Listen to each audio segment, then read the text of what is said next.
This is the Midnight Writer Comedy Podcast, episode number 3.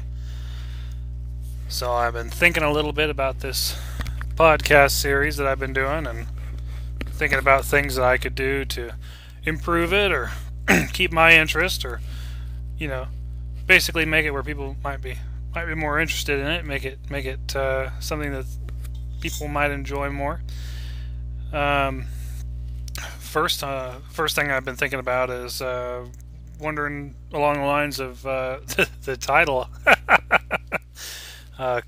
Midnight Writer Comedy Podcast. I haven't had many comments so far, but people who've listened to it seem to think that it's not all that humorous. It's not bad, but it's not all that humorous.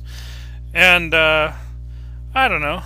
I suppose that there are things, and I don't really take offense to that. I suppose that the bulk of it is probably not all that humorous.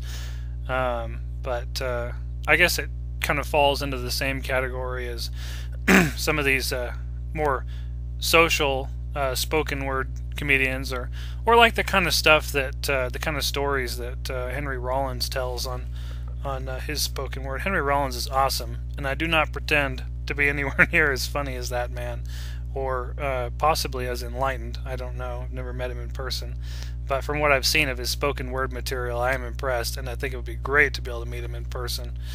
So, anyway, so the title, Midnight Writer Comedy Podcast. Less funny, more opinion, but in this podcast, I'm sure. But the idea of calling it the Midnight Writer Opinion, podcast or something to that effect, I don't know. I'd have to give some thought to a good title, but giving it a title other than comedy makes me, especially one that indicates that it's more, stories told by an author, probably wouldn't draw people in. I don't know. There's something about it being a comedy podcast to me that sounds good, makes me want to listen to it, but perhaps it's false advertising. I don't know. I'll give it some thought. If you listen to this podcast and you've got an idea or two, drop it in the comment box of what you think about the podcast and what you think I should do, in terms of, I don't know, some idea for the title, if you think it needs a title change. I'm always open to ideas. It's the 30th of March at the moment, and I'm probably not going to be releasing another podcast until sometime in the second week of April. My wife and I are having our first anniversary, and we're going to be spending a lot of time together this coming week. We've been together for 3 years now, which I know isn't, it's not some fantabulous amount of time, but I'm pretty happy with it, and I'm impressed, and I'm proud of the time we've had together. This is our first year married as of April 2nd, but our third year together, and she's one hell of a woman. I don't have a single complaint about her, actually, in all honesty.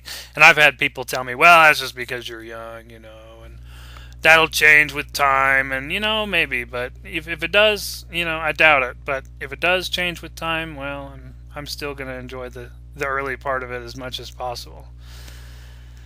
But, okay, so the title of the show, that's one thing to think about. Another thing that I've been thinking about here lately that I wanted to just spend a little time talking about is the future of automation. I read a interesting little book here tonight by another science fiction author named Jason Mallory. The book is called Proxy, and it's about the well, here, let me just read the back cover to you. The use of robotics as a replacement for human labor has reduced the once working-class people to a state of poverty, resulting in a near collapse of the world's capitalist economies. The United Nations struggles to maintain a moral global order as international business organizations leverage their sovereign financial might to manipulate power from the impoverished governments. While the United States teeters on the brink of civil war, two presidential candidates of opposing ideologies campaign for different solutions to the nation's problems, and the world watches as its fate is decided. Somewhat, Americocentric, but that you get into a slippery slope there. How much does the U.S. government really and politics within the U.S. really impact the world at large?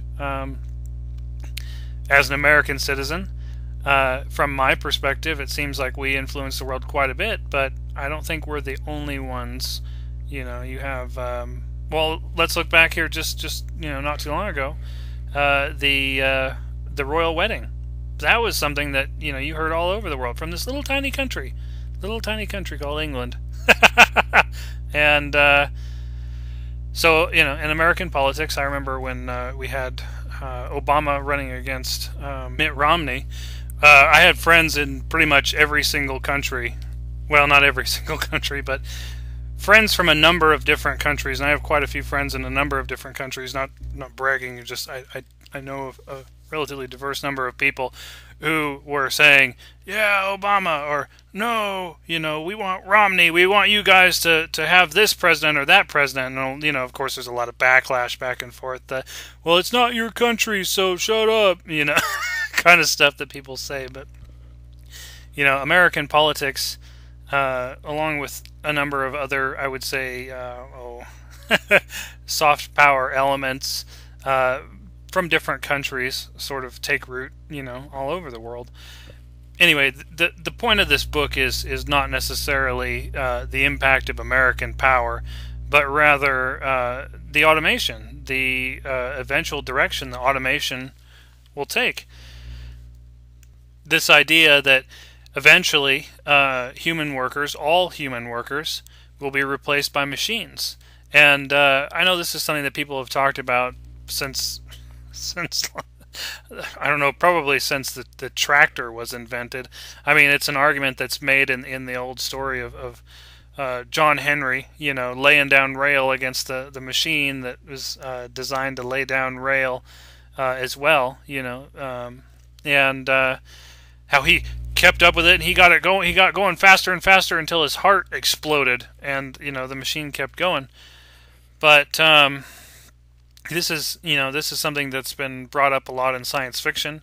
I think it's part of the inspiration behind things like the Terminator franchise, where you have machines sort of powered by this global brain that are designed for war, and they begin to sort of create this sort of robopocalypse situation. I think is a current pop culture term for it. But Jason Mallory's book doesn't go down the robopocalypse route necessarily.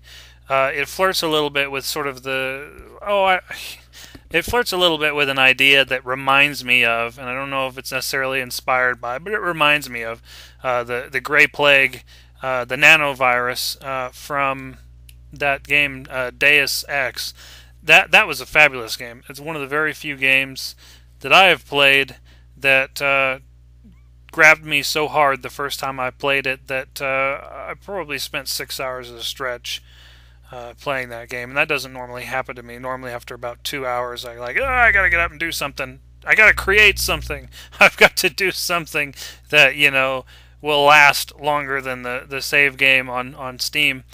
But anyway, so Jason Mallory's book brings up this idea that you have pretty much almost total unemployment among everyone except the super rich who own the factories with the robots. And it's science fiction, but when you start to look at what's going on here in the world right now, I have a number of friends who are members of a local open shop, and the open shop that they are members of, what open shop is basically, the idea is you have a building, and it has all kinds of tools in it. Not just like hammers and nails and stuff, but more like power tools, like circular saws and 3D printers and stuff like that. And the particular one here locally, the group that I'm involved with there, I actually have never been to the shop, but I'm friends with a number of people in the group, in the local makers group, and they're working on a number of prototypes for sort of Creative Commons, easy to build, self-replicating 3D printing devices. If you haven't heard of the Rep Wrap REP. Take a look at that online. That's something else that's interesting that's going on in the 3D printing world. And this is the first that you've heard of 3D printing. Just type in 3D printing in a Google search engine and go, because there is all kinds of interesting stuff that's going on. From the fabrication of anything that you can put in a CAD file, whether it's plastic, metal, glass, biological components. There's an interesting one I was reading last year where they were using I think it was some university like MIT or something. I'm sure you can probably find the article online somewhere. They were using a 3D printer to print up the veins, or not the veins. Yeah, it was the vein structure of what would become tissue, and essentially they used, oh man, what is the stuff? They used the I want to say collagen, but I don't think that's it. They use the material that sort of creates the structure, the infrastructure, the superstructure of capillaries, and laid it down in a network with a 3D printer, and then covered it with cells, with cultured cells, and so that they could get nutrients, then pump nutrient solution through there, and we're actually able to grow some organ or another. I want to say an ear, but I know there was something like that was done with an ear. Wow, this is really vague. Sorry about the vagueness. It's been a while since I read the article. But 3D printing is brought all kinds of things, made all kinds of things possible. Heck, as someone who still plays Minecraft, one of the things that I thought was really interesting was there's a project out there called Mineways, which is I think it's a part or related to 3D printing group or supplier, I think it is. Sort of online purchasing outlet kind of thing called Shapeways.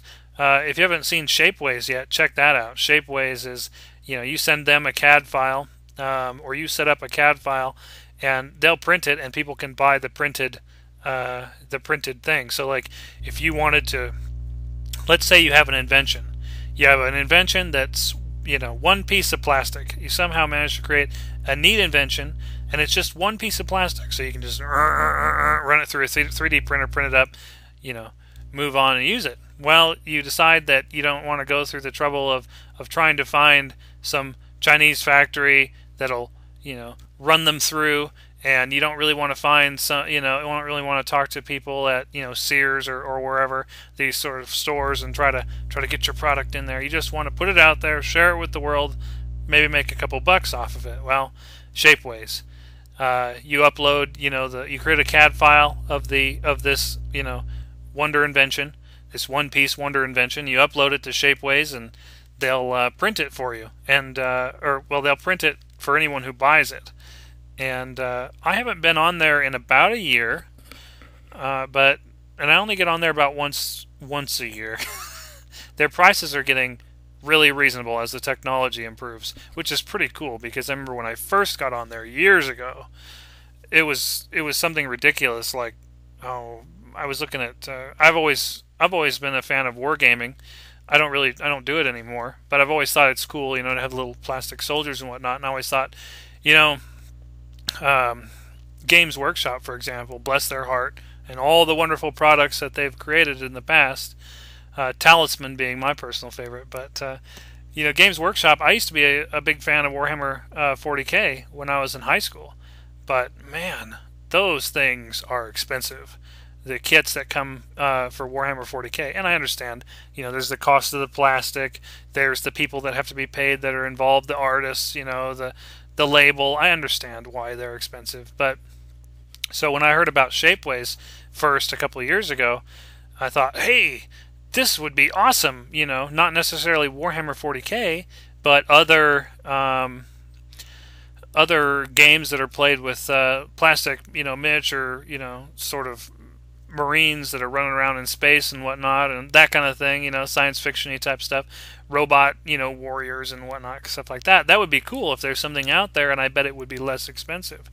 But when I looked at that time, and it has since gotten more reasonable, when I looked at that time, it was something like $10 for a single plastic miniature, and that just seemed a little bit ridiculous to me. But like I said, it's come down since then quite a bit. And one of the things that they do is that thing I was talking about called Mindways. Mindways is if I remember correctly, it's an app or a program or a JavaScript or something like that that you feed a map file or a part of a map file from Minecraft of, like say you create something in Minecraft. You create this really neat building, this really detailed building that you're really proud of, and you can look at it through the screen, and enjoy it, on the computer, but you want to see it as it would look, sort of in real life, much smaller, but as it would look in real life. Well, Mindways, you upload part of your map to the setup, and then select it or whatever. I haven't personally used it, but and then run it all through the system, and they run it through Shapeways, and it prints. It basically takes the data from the map file and prints a small representation in color of whatever you built in Minecraft, which is pretty cool. I've seen some very neat ones on there. Take a look online. Go on Google and type in Mindways, and see what you can find on there. And there are some pretty neat things. There's actually a couple schools, if I remember correctly, that their computer clubs are using Mindways and like the RepRap 3D printer to create these sort of these representations of Minecraft digital objects, which is pretty cool, especially when you're talking, you're teaching kids how to use this technology of the future, which is awesome. That is awesome. That is the kind of thing that the education system should be working on, in my opinion. It is, of course, math and English, and especially English, math and English and other various scholastic subjects are, of course, important, but I think we also need to spend a certain amount of time focusing on training kids to be able to be used to what are now emerging technologies like 3D printing. I think that now would be the time to have every school have some kind of 3D printer in it, just so kids can get comfortable with it, and maybe be taught how to use a drafting program so that they can create CAD files and run those through, or at least know how to open them and feed them into a 3D printer. I'm young, but I'm part of the generation that never really had a chance to do that. I was lucky to even have a chance to play number munchers on an Apple IIe at elementary school. It wasn't until much later, and I covered this in podcast number 1, but it wasn't until much later that anyone actually sat me down and said, here's how you create things on the computer. But, kids these days, they're the ones that really need this 3D printer technology so they can know how to use the drafting program, so at the very least they have an edge in the future when there's a 3D printer in every home, which, we haven't gotten there yet, but I wouldn't be surprised if that's right around the corner. But let's go back to Jason Mallory's book. Jason Mallory's book. I don't know Jason Mallory personally, but from I think he's a friend of a friend, sort of, two or three people down the line. His information was passed to me. Information about his book was passed to me by a friend in the open shop here locally, and I took the time to read his book here recently. And I have to say, interesting read. Really interesting take on this sort of what would happen if, our current recession, that we're going through, this sort of jobless period, and this separation of the wealthy from the poor, were to be exacerbated by automation, by workers being replaced, 100% across the board. What would this future be like? And definitely an interesting read, action packed, which is cool. I like action, sort of this people's revolution against their corporate overlords and whatnot. There's a little bit of people versus robots. There's a little bit of people versus the power, which is always cool. But definitely something to think about, this idea of workers being replaced across the board by machines, because it's going to happen. It hasn't happened yet, but the sort of foundation has been laid. There was an article I was reading, here just a couple months ago, that indicated that China, the factories are starting to transition. A lot of factories are transitioning into, or as the wage, the living wage of the people in China rises radically and exponentially. More and more factory owners are realizing that it's going to become less expensive to replace workers in Chinese factories with machines. And of course, the U.S. is slow to get on board with this, but I was reading another article, I think this one was in the Atlantic, and someone had actually left, it was sort of just pure fortune, someone had left a copy of the Atlantic in the laundromat where I do laundry, and the cover article was something like, why insourcing is the new trend, and sort of about the return of jobs to America. But most of the article, from what I read, had to do with the fact that factories were being sort of brought back online here in the U.S. as jobs come back to the U.S. And they are hiring, but they're not hiring anywhere near as many people. Most of their stuff that they're doing is automation. So we're looking at, where is this going to take us in 10 years, 5 years? It's amazing when you think just 5 years ago it was 2008, or some of the stuff that some of the places where how about this Matrix, the movie The Matrix, 2000. And how do they get out of the Matrix? Payphones. Do you see payphones anywhere nowadays, 13 years later?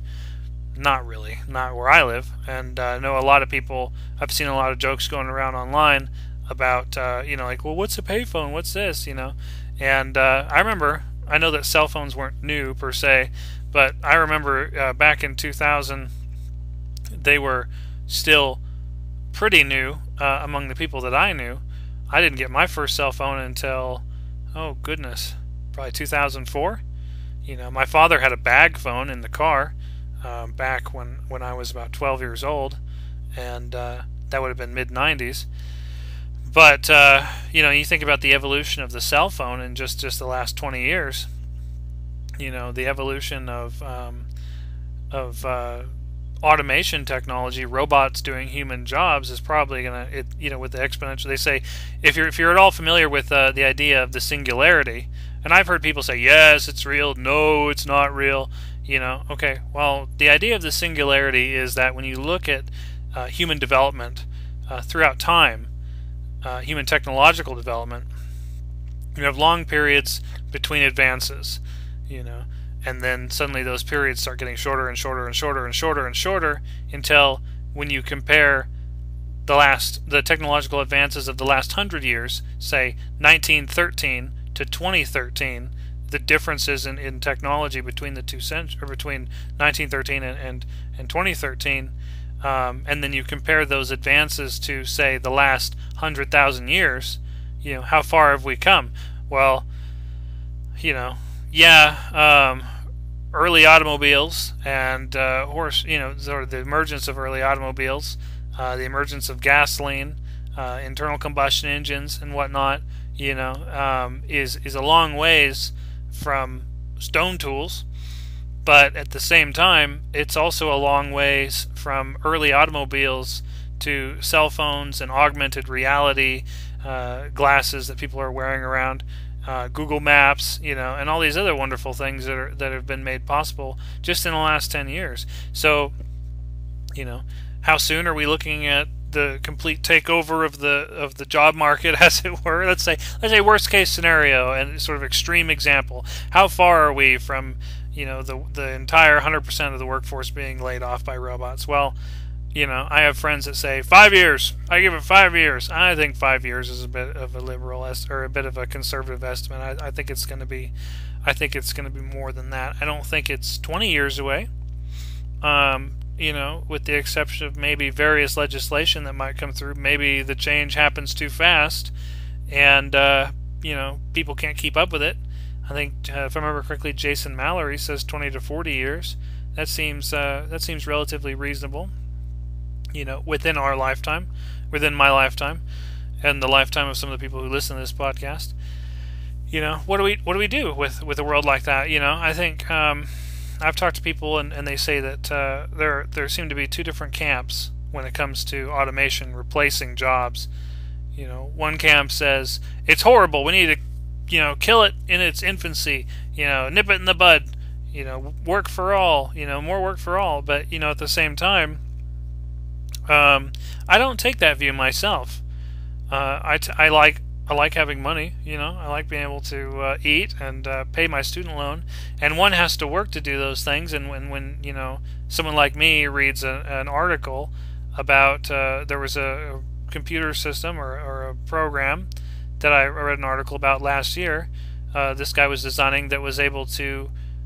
He was hoping would be able to write books in the future, whole books, be able to just generate material, for entertainment. So suddenly you wipe out artists as a job, possibility, and that's a little bit scary for me as an author. Already I'm having to compete with, masses and masses of people through the medium of the internet. Yeah, it's like the internet does allow for me to reach a larger portion of the population, but at the same time, it also allows everyone else to reach a larger portion of the population.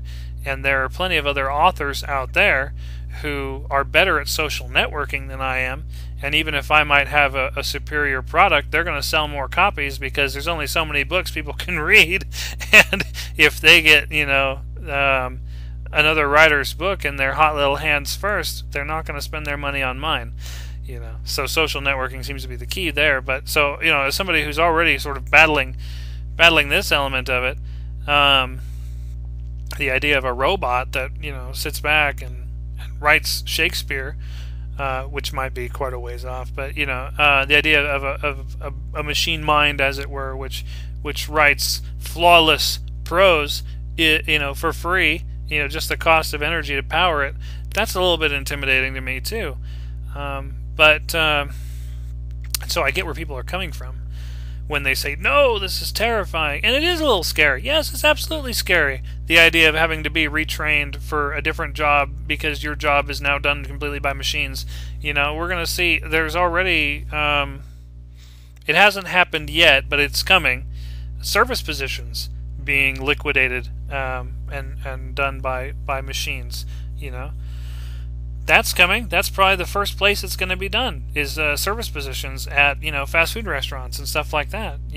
And they're going to only need like one security guy to watch the machine. You've noticed already that huge sections of a lot of these urban supermarkets, these big supermarkets, these chain markets, have been replaced with self-checkouts. And I think that a lot of stuff is going to be more self-checkout with one guy manning the station in the future, and that is probably going to happen within the next 5 years. It's right around the corner. But there was another article I read about a program that is already in use that writes sports articles. You feed data into it. You feed the data into it that says, and this is for one of the major newspapers too. I can't remember which major news outlets, but there's a major news outlet, if I remember correctly, that has a sort of automated news or sports reporter.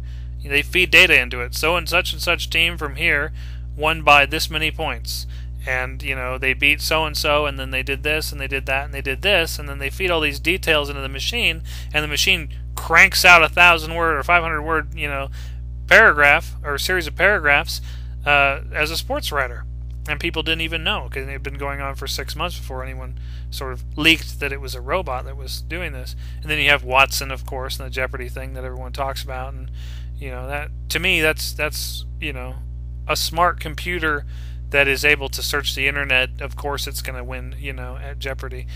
It's an impressive piece of technology, to be sure, but I don't think it's necessarily a herald of the coming age of humans being completely replaced by machines, unless you're talking about humans being replaced by robotic contestants on game shows. But so this idea of having one's work completely taken away from one is terrifying. But then you have the other side of the equation. The other side of the equation says, hey, here's something to consider. If there's no work to do, then suddenly you can do whatever you want. And that's an interesting concept. I've talked to people who are scared by that concept too. They like having the structure of a boss telling them what to do.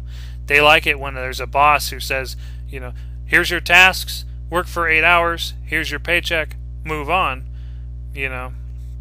I've never really liked that workaday model. Too independent in my family, I suppose. Probably to my own detriment in the years to come, but we'll see. But anyway, this idea of needing the structure of being told what to do. If that's suddenly taken away, it would be if you had complete and utter unemployment across the board, but some sort of social government system to support everybody who no longer had to work for a living.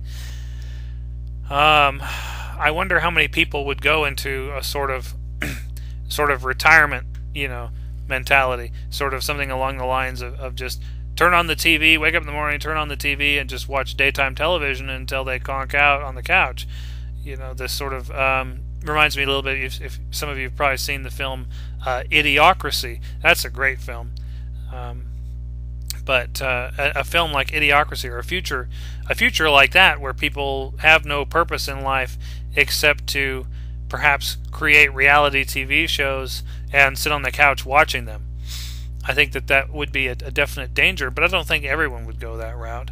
When I look at when I've talked to people about this potentially coming period of total unemployment, and they say, well, even your job, Earl, even your job as an author might not be a real job, or not be a viable job in the future, if all the blockbusters are being written by machines. And what are you going to do then? And I think about it and I say, well, I'd probably still write books, just not as many. And because if I'm writing them for myself, then instead of writing them to try to make others' lives better, and try to pay off my student loan and various other things, other reasons that I have. I mean, almost everything I write I write because I want to write it, and I write it in the direction I want to write it in, because that's just the way I am. I'm independent. And I'm making it work. I've been able to pay my student loan so far for the last 2 years, and keep all the bills paid. And so, I mean, it must be doing something right as a totally independent author. And I like that freedom. So, almost everything I write was written. Everything I write was written because I wanted to write it. But almost everything I wrote was written entirely because of that. Some of the things I wrote, I went, that's a cool idea. I'd like to write that. I bet it would sell well. Yeah, I've done that. I think every author has. And if that was no longer a thing, if there was no longer, write a book, make money, if it was write a book and people might read it, but that's the best you can hope for, I'd probably write 1 book a year instead of 10 books a year. The rest of my time I would spend making love to my wife, going on hikes, and probably cultivating a garden. Machines could do that for me, but I know there's something about being outside and tending to fruit trees that I wouldn't want the machines to necessarily take away from me. I mean, machines delivering fruit to the, taking care of fields, big commercial fields, and, bringing fruit to the supermarket that I can eat, fine. But I also like the idea of cultivating my own fruit trees on my own piece of property someday, regardless of how much automation there is. And that's probably what I would do. And I'd probably spend a fair amount of time watching TV or whatever too, potentially. I don't know. It depends. But anyway, and so I think people fall into these two camps, these sort of, and so where was I? I was going to say, what is my answer when people say, what would you do if your job as an author was taken over? Well, that's what I would do. I would write less books, spend more time in the garden, probably watch more TV. And so while it is a little scary to first think about the fact that my job may no longer be viable in the near future, at the same time it's sort of relaxing to think that, if nobody's jobs are viable, then that really opens up a lot of room for people to do whatever the hell they want. And I've always felt that that's sort of that should be the goal of civilization and technological improvement, is to, get to the point where we can do whatever the hell we want without having to worry about anything at any given time. And people will always find new things to worry about. I'm sure that if all of the, needs of the human body, food and shelter and whatnot, were taken care of completely, people would worry more about their social standing and stuff like that. People always find things to worry about, of course, and I think the future will be no different. But I think that if people didn't have to work for a living anymore, if they just had these vast gulfs of time to do whatever the hell they wanted, people would fall into two main categories. They would fall into the category that sits around watching TV all day, getting, sort of, well, I wouldn't say dumber and dumber, because that indicates that that there is no quality TV of any kind. But the Learning Channel and the Discovery Channel aren't what they used to be, but the PBS is still putting out decent documentaries. The American Experience is a great example. Great presidential documentaries on PBS's website that you can watch along the lines of the American Experience. Those are fabulous documentaries. My wife and I last year watched one on George Bush Sr. and one on Clinton. And I'm more left-leaning than well, I wouldn't say than any number of people, but I am sort of left-leaning in my politics, as you may have already judged from my previous 2 episodes. But it was neat to be able to see a documentary relatively impartial on George Bush Sr. He was president when I was just a little kid. And, I hear people say, oh, George Bush Sr., he was this, and some horrible expletive. And other people say, oh, George Bush Sr., my dad says, George Bush Sr., his reputation will win out in the end. People will look at him like the second Reagan, you know what I mean? A real star, a guy who saved our asses. My father's more conservative than I am. And, watching this documentary about George Bush Sr. on PBS, I kind of opened my eyes, instead of just having this sort of ignorant dislike of him because of his political party. My eyes were opened as to the things that he was dealing with and the things that he, did while he was president, and I kind of felt like, okay, well, he wasn't all bad. I don't think any president is all bad. I think a lot of people who are rabidly supporting of their political parties want us to believe that different political or different presidents and political parties are all bad, but we're all human. I think that the idea of all bad is kind of a stretch for any of us to reach, regardless of who we are, what positions of power we hold, or where we come from. So I think these documentaries, like these ones on PBS, are a great way to open our eyes. If you're a conservative in leaning, then the Clinton one or the one on Jimmy Carter even might sort of open your eyes a little bit to a president that you otherwise might have utterly hated. And you can probably still hate him if that's your leaning, but watching a 4 to 6 hour documentary on a president, especially one with a differing political stance than yours, is a real eye-opener. Definitely a real eye-opener, and definitely worth your time.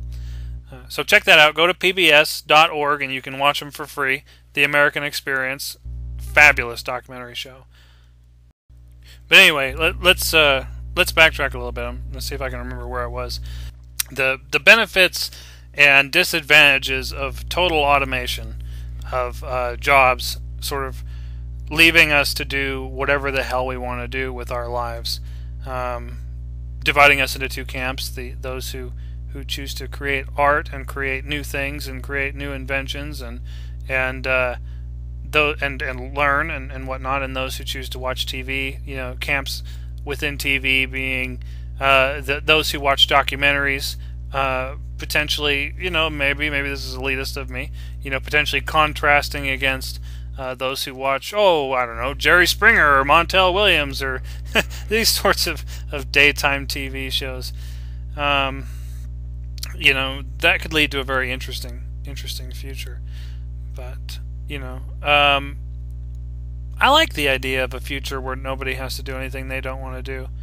I think that would be a great future to be a part of. I like the idea of the singularity, which I mentioned before, with the idea that I didn't explain it earlier, but I'll explain it now. The idea that as technological advances, significant, profound technological advances get closer and closer and closer together, we see a sort of speeding up of technological development that's been a trend throughout history, bringing us to the point where eventually the singularity, the idea of the singularity, is that point at which everything becomes instantly possible, because you have machines that think like human minds, at that point, machines that think sort of infinitely faster than human minds, and are therefore able to sort of anticipate. Well, I wouldn't even say anticipate our whims, but potentially react to our whims as soon as they become known. This idea that, like say for example, I guess the idea of the singularity boiled down to the basest terms would be that eventually our machines would be able to think and act for us. So, you could be sitting on the couch and you would say, I really wish I had a program or a piece of equipment that did this and this and this, and it combined these three things along a certain line, and then suddenly your doorbell rings and there's a package outside with that device inside, because somewhere in your house there's a listening device or whatever that picked up what you wanted, and the computer mind, infinitely quicker than yours, designed it, anticipated the way that it would look cool, in your eyes, sort of your aesthetic, the aesthetics that you like, and designed it, made sure it worked, tested it, 3D printed it, sent it to your house. This kind of idea of a future where everything is instantly possible. Some say it's real close, and I think that it's probably within my lifetime, and the lifetimes of anyone, probably under the age of 50. I would say the idea that this would become a reality, or is going to become a reality very soon, I think is quite interesting. What kind of evidence do we have for that? Well, besides the increasing automation of factories, increasing replacement of humans with machine workers, there's also a lot of research that's gone into computer systems, making them more closer to making computer systems more like our brains as humans. There was an article I remember reading a while ago that was saying that, and this was a while ago. I know technology has since come forward leaps and bounds since then, but they were saying that it was a simulation of a cat's brain. IBM was running a simulation of all the activities within a cat's brain across a series of computers. And that's impressive. It's not a human brain, it's not a simulation of a human brain, but it's a simulation of a brain that is just a hop, skip, and a jump down the evolutionary ladder from where we are. So, artificial intelligence, or perhaps something similar to it, sort of the artificial human mind, is right around the corner. Which can be a little intimidating, but it can also be very exciting. I don't think that we're necessarily going to end up with like a Skynet situation where we're going to, breathe life into a artificial intelligence, and then the artificial intelligence is going to say, "Oh my God, humans are going to, kill me, or they're going to pull the plug on me, so I have to wipe out humans." I don't think we're going to end up with a situation like the Matrix, where, the machines decide that I think Matrix is a great social commentary, fabulous social commentary. If you watch it's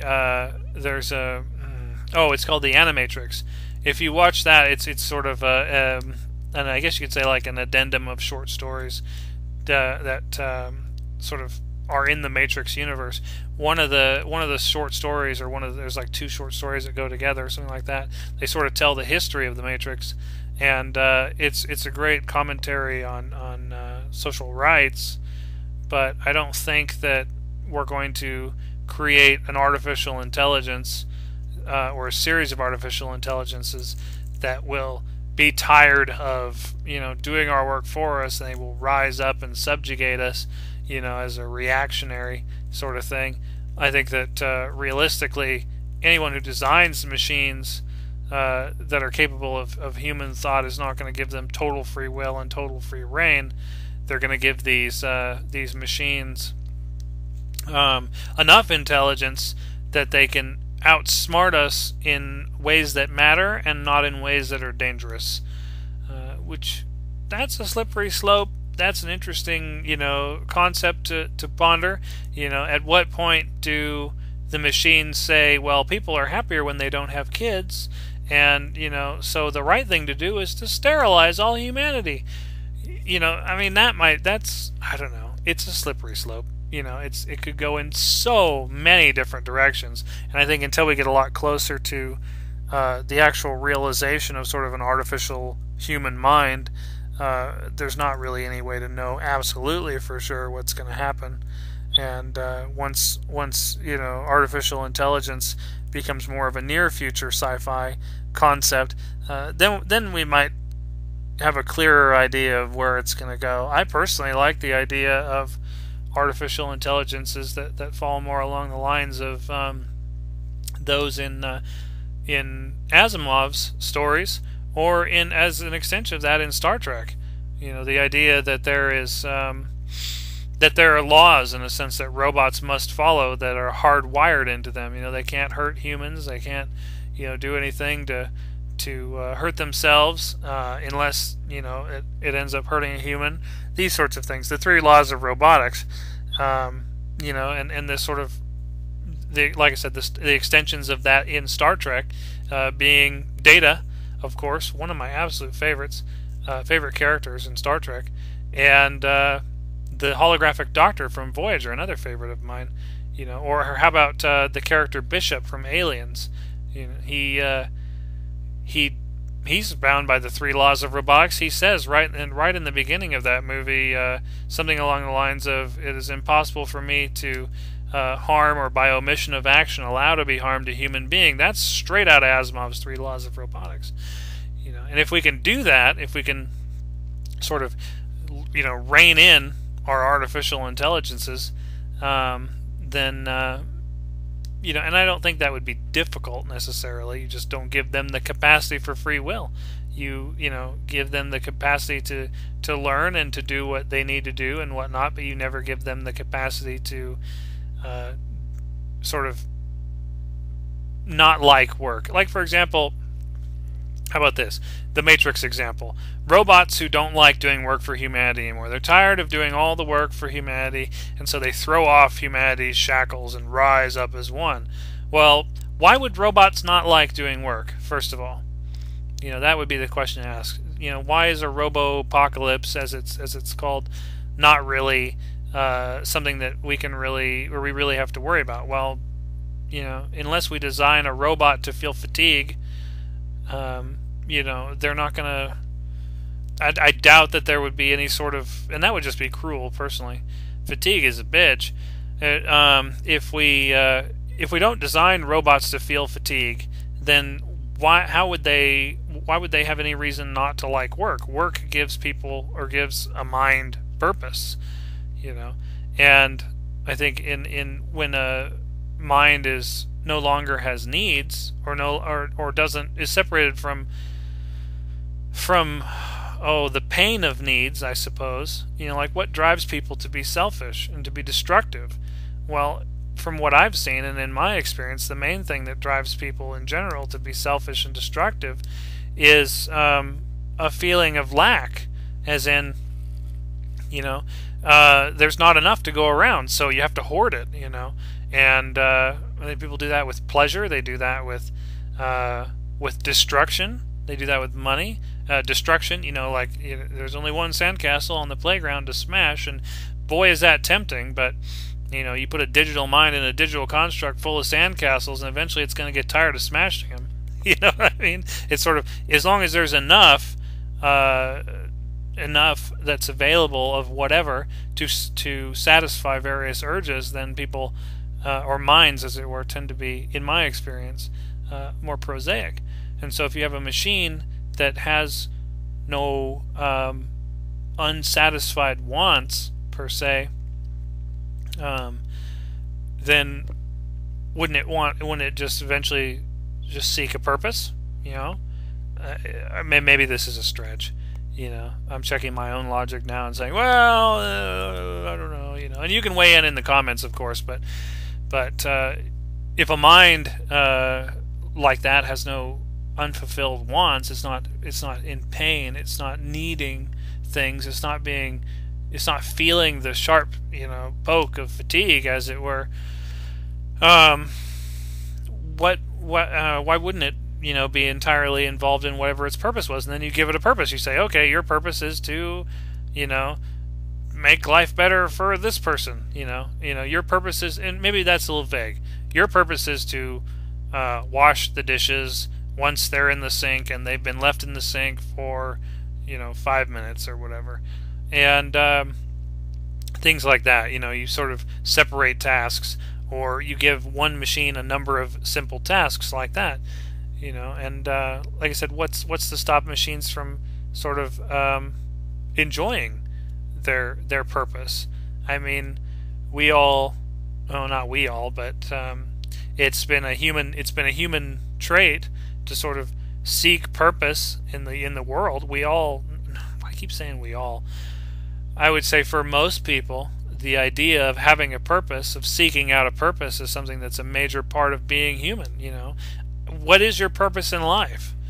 Some will say, well, my purpose is determined by God. Other people will say, I determine my purpose. But there's always this, what is my purpose? And whether you define that or yourself, or you leave that up to a spiritual entity, either way, there's a purpose. And I guess that's what the point that I'm trying to make is that if you design a machine, let's talk about the film Prometheus. That great selection, or that great section where David has the conversation with the male anthropologist, and they have that great thing, and the anthropologist says something to the effect of, we made you because we could, and David says something to the effect of, imagine the disappointment if you found out that the one who created you had the same motivation, sort of did it because we could. Well, I think for some people that's a little bit freaky and terrifying. Maybe not terrifying, but a little bit unsettling. That's what I'm looking for. It's a little bit unsettling because it says you have no purpose except to be, and a lot of us naturally yearn for a purpose. So if we're yearning for a purpose, and so then we find out that we have none, then those who would look to a leader to assign them a purpose are sort of left afloat until they realize that it's their job to find a purpose for themselves.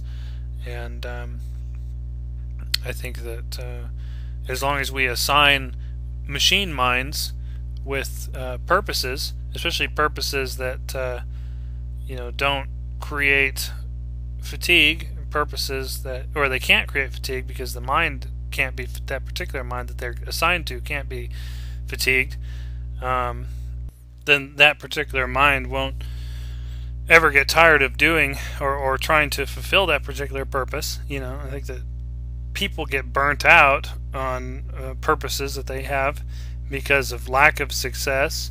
I mean, that's one of the things that I think a lot of people are familiar with. The whole idea of burnout. I've had people tell me throughout my life, don't work so hard, you'll burn out. And I've seen people do it, jobs that I've had in the past, and jobs that friends and family of mine have, people they know who come right in there gung-ho and running like heck, and burn out. You go extra hard and you don't get a reward that is on par with the amount of effort that you're putting into the situation, and suddenly after a while you start to burn out. And I think that part of that's self-control. But with a machine mind, with no external or no physical needs, as it were, because what would be the physical needs of a machine? Oh, spare parts once in a while. It would probably be one of those things where they would just be like, light comes on, and then, or if it doesn't do it itself, then someone comes along and does it for it, replaces the part for it. So if you're looking at something that has no external needs like that, it would probably engage in fulfilling its purpose in a very measured and repeatable way, in a very efficient way. And therefore, if it just does it efficiently, their reward is the completion of purpose. I don't think that burnout would necessarily be an issue. So if burnout's not an issue, and we're not looking at, we're just okay. I'm starting to go in circles here. I'm a little bit tired. It's the end of my week, and getting ready for some time with the wife, as I said earlier. So I'm gonna probably cut this particular podcast short, call it a night, just because I don't want people to get bored with my sort of meandering in circles, trying to chase mental mental thoughts. I was gonna say something like the mental rabbit, but the truth is that I don't want people to get bored with me sort of and then sort of telling stories and meandering through the labyrinth of my own mind, trying to chase down a thought and put into words something that I'm a little bit too tired to perhaps fully express at the moment. But I'll drop back down into the idea of automation real quick, and then I'll call it a night. We were talking about Jason Mallory's book and Proxy, and the way that the future that it sort of represents or it postulates, that is in fact a potentially very real future, where we have to think about where the power is. It points out the fact that these robots that are the machines that are automating factory work, who owns them? Well, if they're all owned, as far as I know at this point, by people who already have a lot of money. And so if the rich own 100% of the workforce as sort of these robotic slaves that never rebel and never do anything that could potentially damage the human race in any way, then suddenly where does the income equality come in? People. His book postulates this future where nobody has any jobs, nobody can really afford a decent lifestyle because of the fact that there are no jobs. And others say, well, it won't get that bad. It won't get to the point where there's revolution, which is one of the things that is brought up in Jason Mallory's book, is this idea of revolution, where the people stand up and say, screw this, these robots, these machines need to benefit the whole human race equally. We all need to share the pie and not just have it be some sort of, rich man's paradise. We're already looking at a huge discrepancy between the income of the rich and the income of the poor. It's ridiculous, the disparity between the rich and the poor right now. And then you look at the potential of a future where there are no jobs except for those who own the corporations or own the factories that are staffed by robots whose only need is power and probably raw materials, so that they can repair one another. Because they always say, well, we'll all become robot. Well, I keep saying they, which is a vague term, but I've heard people say, well, we'll all have to become robot repairmen then, and no, because if you look at the technology even as it is today with the rep wrap, for example, one of the first things that's going to happen is these robots are going to be given the ability to repair themselves, therefore eliminating the need for the creation of a field of robot repairmen. So it's an interesting trend that is coming down the pipe, this idea of all jobs being replaced by machines. And I think there's a lot of potential for it to yield a utopian future. Then I tend to be more optimistic in a lot of ways when it comes to social trends. I have a lot of faith in the human race, and I think that it would be perfectly reasonable to assume that we're going to end up with a somewhat utopian future, thanks to automation. And there's a good chance that we might stray down another road, that we might stray down a darker road towards a future that's not so good, a future more like that of the book Proxy by Jason Mallory. And hopefully that doesn't happen. And I think that if the income disparity between the poor and the wealthy gets much worse in the Western world, I think we are going to be looking at revolution. I don't say that as anything other than just an observer, someone who's watched different movements and the way they rise. And like, for example, the Occupy movement, I don't think anyone expected that one to go on anywhere near as long as it has. And that's just a small part of what all has been going on. I think that there have been rumblings of a revolution, especially here in the U.S., for the better part of the last 3 years.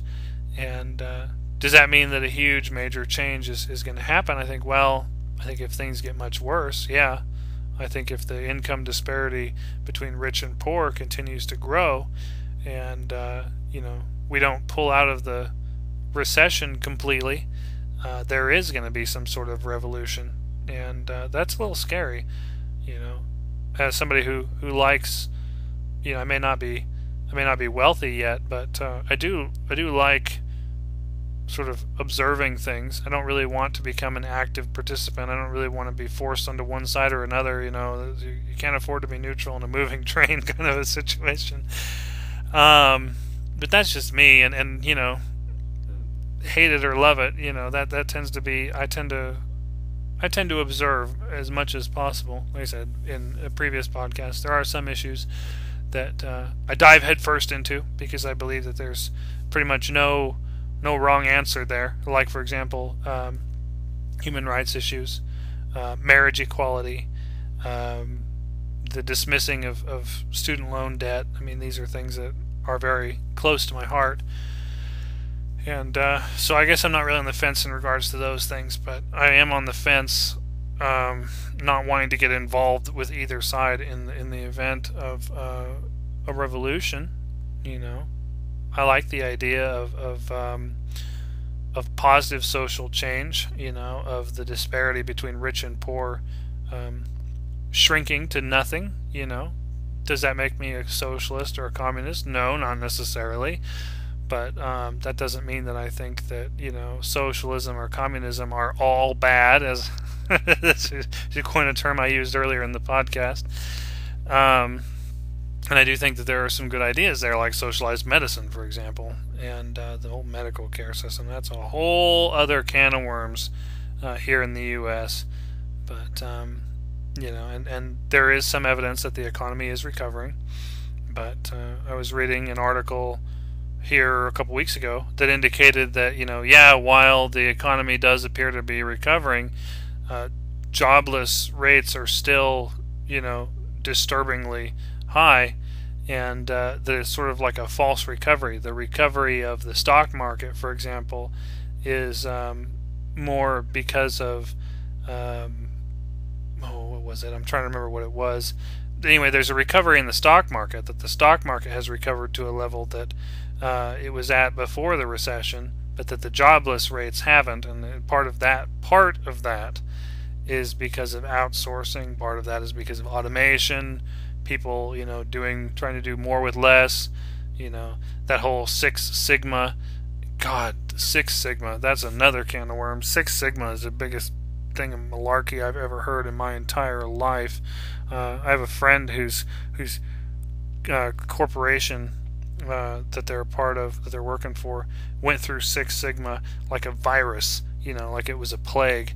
One day, all right, we're all doing Six Sigma, and organized into small groups, and doing all this stuff, and sort of being pushed absolutely to the limit in terms of employees, to the point where everybody's sick all the time because they're all stressed out and they're all trying to keep their job, and the corporation's squeezing more and more life out of these employees. And then finally somebody stepped in at the corporate level and said, you know what, this isn't working, dump it.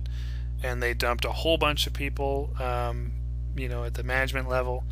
I think something like 5 of the 6 managers whose names I knew were dumped. They dumped the Six Sigma. They dumped the structures that were going with it.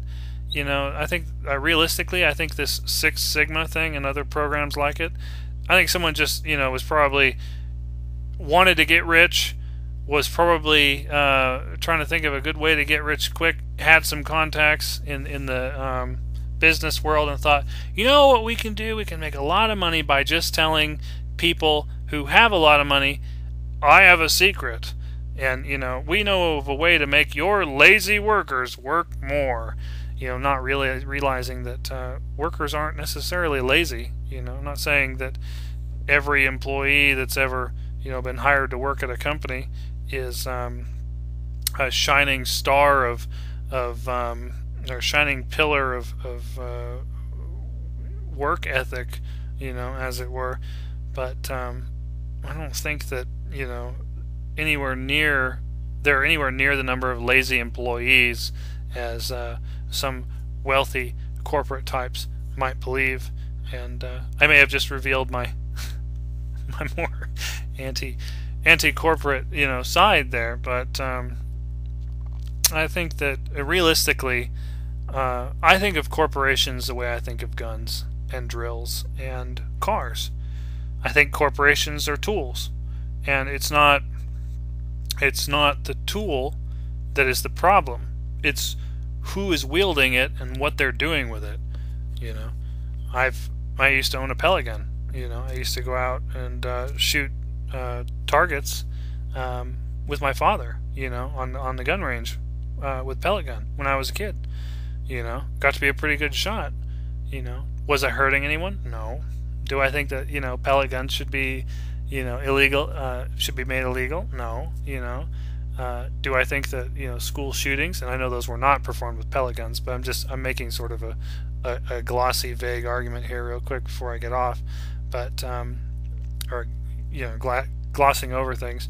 I think that a gun is still a tool, and in the hands of a nut job who has dangerous aims, sort of counter to social decency, aims that are counter to the public good, that's just as dangerous as a corporation that is being run by someone who's crazy and who is got an act in their mind that they plan on performing, which is sort of against the public good as well. These are all tools. Same thing with a car. A car can get you from home to work, and a corporation can feed and clothe you. But in the hands of the wrong people, a car, a gun, or a corporation can really screw up a lot of things. And corporations being a tool, I would say, in terms of the damage that they can do, some of these major corporations can do damage on par with nuclear devastation. And there's something to think about. When a corporate executive at the top end of the ladder cashes out, fires 100,000 people, and takes $500 million as a golden parachute. Think of the damage that does to our country, and it may not leave a crater in the ground, but I would argue that the damage all that money does when it leaves and goes elsewhere is equivalent to setting off a nuclear weapon, and people should be that outraged about it on a very large scale. But I don't think people necessarily think about it that way. I think that people think about it more along the lines of, if they do think about it at all, I think they think about it more along the lines of, oh, look at the nice house he built. Yeah, I'm sure he has a great house. A $4 to $10 to $30 million house is, I'm sure, beautiful. But how much good could be done in the world if there was one less $3 or $10 or $30 million house in the world, sort of being put out there, or being built? What if what if just one person decided that he would take his golden parachute, as it were, his retirement check, his retirement cash out, his goodbye bonus. How much good would it do in the world if that money was instead spent on the people, however that's accomplished, rather than being invested in a house with more rooms than one family could ever possibly enjoy. But that's just my point of view. Give me a sort of a ramshackle wooden ranch house out by the ocean, with enough land to grow a seasonal fruit orchard on. Not a big fruit orchard, but a little seasonal fruit orchard, and I'd be happy. And I know other people probably want more than that, and there's nothing wrong with wanting more than that, but I'm just thinking that maybe if we all sort of looked at our lives and said, yeah, things can be better, but how? And how can I make that sort of dream that I have for my future more sustainable? I don't think austerity is the answer at all. This idea of doing with less, I don't think is necessarily a good idea for most people. Most people who listen and who take that to heart are already doing, quite a bit with next to nothing. Me included. I know that I've got it better than somebody who's staked out a spot in the street in Calcutta, but I think that if a lot of these politicians and major players at the corporate level were sort of forced to live as I have, and as many people that I know who are less fortunate than me have, that might free up a lot more wealth to do good things with. And that sounds positively communist, I know, but I swear I am not communist. But on the same token, I don't think communism is all bad. I think it has some interesting ideas that we should all ponder, regardless of our stance on communism. But I'm gonna call it a night here. Now that it's been almost 30 minutes past when I said I was gonna call it a night. I am officially calling it a night now, though. So this has been E.S. Wynn's Midnight Rider Comedy Podcast, and I want to thank you for listening to the podcast.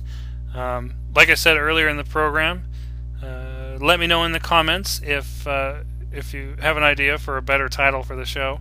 If it's more informative and less funny, I don't know. The Midnight Rider Informative Podcast. I don't know if anyone would watch that. Would you listen to that?